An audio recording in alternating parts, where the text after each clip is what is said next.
نماز کو چھوڑ کر کے آقا علیہ السلام کی آنکھوں کو تکلیف پہنچائی. حضور علیہ السلام کے میلاد کی اس پاکیزہ محفل میں آنے والوں میں گزارش یہ کرنا چاہوں گا، آج جب میلاد رسول سے آپ کو اٹھ کر کے جانا ہے تو اپنے دل میں یہ ارادہ کر کے جانا ہے کہ انشاءاللہ میں نمازوں کی پابندی کروں گا، انشاءاللہ میں اللہ کی بارگاہ میں اپنے سر کو جھکا کر اپنے رب کی عبادت کروں گا اور مصطفیٰ جان رحمت صلی اللہ تعالیٰ علیہ وسلم کی آنکھوں کو ٹھنڈک پہنچاؤں گا. میرے آقا علیہ السلام ارشاد فرماتے ہیں، جو بندہ جان بوجھ کر کے بلا عذر شرعی جان بوجھ کر ایک وقت کی نماز چھوڑ دیتا ہے، اس کا نام جہنم کے دروازے پر لکھ دیا جاتا ہے. یار سوچے، ایک وقت کی نماز چھوڑے تو نام جہنم کے دروازے پر لکھا جائے. جس بندے کا حال یہ ہو کہ 15 سال گزر گئے، 20 سال گزر گئے ہوش سنبھالے ہوئے، مگر کبھی جمعہ کی 2 رکعت کے علاوہ مسجد کی شکل جا کر کے نہیں دیکھی، اس کا حال کیا ہوگا، اس کی کیفیت کیا ہوگی. تو اس محفل مبارکہ کا پہلا پیغام یہاں سے یہ لے کر کے جائیں، ہم نمازوں کی پابندی کریں گے. کہو انشاءاللہ. انشاءاللہ. اور زور سے بولو انشاءاللہ. یہ علماء بیٹھے ہیں آپ کے سامنے، آپ کے امام صاحب، مفتی صاحب، آپ پوچھیں ان سے، بے نمازی دنیا میں بھی رسوا، قبر میں بھی رسوا اور آخرت میں بھی رسوا. 12 بلاؤں میں اللہ بے نمازی کو مبتلا کرتا ہے. کتنی بلاؤں میں؟ 12. 3 بلائیں دنیا میں پہنچتی ہیں، 3 مصیبتیں. 3 مصیبتیں موت کے وقت پہنچتی ہے، 3 مصیبتیں قبر میں پہنچتی اور 3 مصیبتیں قیامت کے دن. فرمایا میرے آقا علیہ السلام نے جو 3 مصیبتیں دنیا میں پہنچتی ہیں نا، ان میں سے ایک مصیبت یہ ہے، بے نمازی کی زندگی سے برکت ختم ہو جاتی ہے. اب چاہے وہ مال کی برکت ہو، چاہے عمر کی برکت ہو، چاہے کاروبار کی برکت ہو، چاہے چہرے کی نورانیت کی برکت ہو، بے نمازی کے یہاں سے برکت ختم ہو جاتی ہے. اور ہماری کنڈیشن کیا ہے کہ ہم اس برکت کو حاصل کرنے کے چکر میں مسجد تو نہیں آتے، وہ تعویذ والے کے پاس بھاگتے ہیں. جیسے وہ کوئی ٹوکرا لے کر کے بیٹھا ہے برکت کا کہ کوئی صاحب آئے تو لے 50 کلو برکت تو لے جا اور 10 کلو برکت تو لے جا. دوست، برکت وہاں نہیں ملے گی، برکت اللہ کی بارگاہ میں. بے شک. سبحان اللہ، سبحان اللہ. تو آ تو صحیح رب کی بارگاہ میں، میرا مولا غیب سے برکتوں کا نزول فرمائے گا. بے نمازی کی زندگی سے برکت ختم ہو جاتی ہے. دوسری مصیبت جو پہنچتی ہے نا بے نمازی کو، فرمایا اللہ اس کی دعا قبول نہیں فرماتا. کیا فرمایا؟ دعا قبول نہیں ہوتی بے نمازی کی. کوئی یہ سوچے میری نہیں ہوگی تو ٹھیک ہے، پیر صاحب سے کروا لوں گا، امام صاحب سے کروا لوں گا. مدینے والے نے فرمایا بے نمازی اتنا بڑا گنہگار ہے کہ اگر کوئی نیک بندہ بھی اس کے لیے دعا کرتا ہے نا تو اس نیک بندے کی دعا میں سے بھی اس بے نمازی کا حصہ اٹھا لیا جاتا ہے. یعنی اس کی دعا تو قبول ہوتی ہے مگر بے نمازی کے حق میں قبول نہیں ہوتی.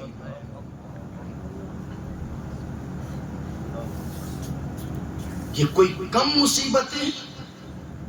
آج ہر گھر کا یہ رونا، ہر گھر کا یہ دکھڑا. مولانا خوب محنت کر رہے ہیں، خوب خون پسینہ ایک کر دیا کمانے کے اندر، مگر پریشان کے پریشان. کوئی نقش لکھ کر کے دو. میوات سائیڈ میں نقش کہتے ہیں، نقش کہ نقش لکھ کر کے دو. دوست نمازیں چھوڑ کر کے نقش سے کچھ نہیں ہونے والا. یہ نقش بھی اس وقت اثر کرے گا جب تو نمازوں کی پابندی کرے گا. نماز پڑھ تو صحیح، جو نمازی رہتا ہے اللہ تعالیٰ اس کی روزی میں بھی برکت عطا فرماتا ہے. نمازی کے گھر سے دکھ دور ہو جاتے ہیں. نمازی کی زندگی سکون سے گزرا کرتی ہے. نمازی کو اللہ اکبر پروردگار عالم قدم قدم پر برکتیں عطا فرماتا ہے. نمازی کا چہرہ بھی چمکتا رہتا ہے. یار وہ عزتیں اللہ تعالیٰ نمازی کو عطا فرماتا ہے کہ دنیا میں بھی عزت ہے, آخرت میں بھی عزت. میرے آقا علیہ السلام سے پوچھا صحابہ نے, یا رسول اللہ علیہ السلام, قیامت کے دن آدم علیہ السلام سے لے کر آپ کی امت تک کتنے سارے لوگ ہوں گے, اتنے سارے لوگوں کے بیچ آپ اپنے غلاموں کو کیسے پہچانیں گے؟ تو میرے نبی نے فرمایا صحابہ جو میرے امتی ہوں گے اللہ انہیں مقام قیامت کے دن وہ عطا فرمائے گا کہ جن عضو کو, بدن کے جن حصوں کو یہ وضو کے اندر دھلتے ہیں وہ بدن کے حصے قیامت کے دن دور سے چمک رہے ہوں گے. یعنی نمازی کا قیامت کے دن چہرہ بھی چمکے گا, نمازی کا قیامت کے دن ہاتھ بھی چمکے گا, قیامت کے دن نمازی کا سر بھی چمکے گا, قیامت کے دن نمازی کا پاؤں بھی چمکے گا. میں سوچنے لگا یا اللہ, جب نماز کی برکت سے, وضو کی برکت سے بندہ قیامت کے دن چمک رہا ہے تو کیا دنیا میں نہیں چمکے گا؟ ضرور چمکے گا. اصل چیز یہ ہے کہ کوئی نماز پڑھنے والا ہو, اصل چیز یہ ہے کہ کوئی خر کو خدا کی بارگاہ میں جھکانے والا ہو.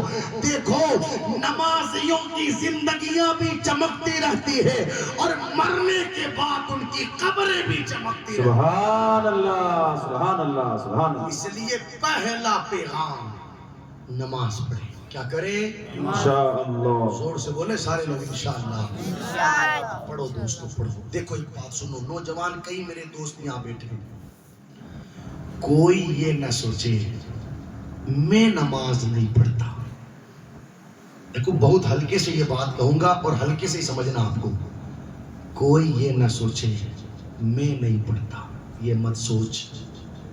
تنہائی میں بیٹھ کر کے رو اپنے آپ پر, پتہ نہیں مجھ سے کون سا ایسا پاپ ہو گیا کہ اللہ نے اپنی بارگاہ میں بلانا بند کر دیا.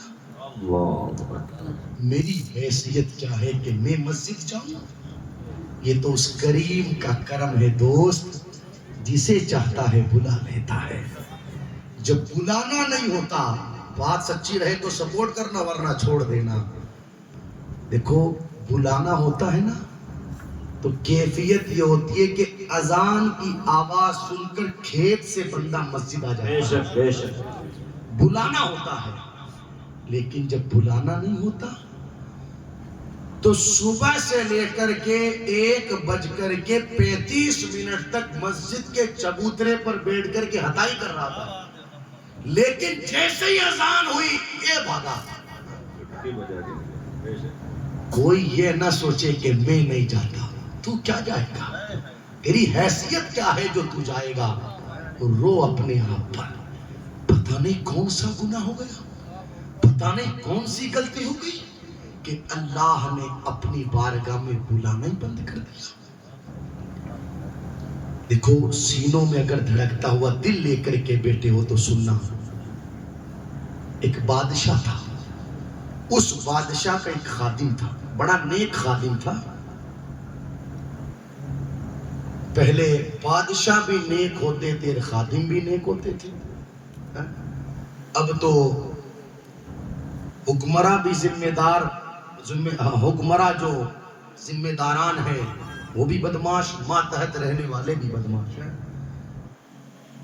میں اپنے علاقے کی بات کروں تو کیفیت یہ ہوتی ہے, اگر بیچارہ کوئی مزدور رمضان شریف میں روزہ رکھنا چاہے تو اسے لالچ دیا جاتا ہے کہ تجھے 3 گنا 2 گنا حاضری دیں گے, روزہ مت رکھ اور کام کر.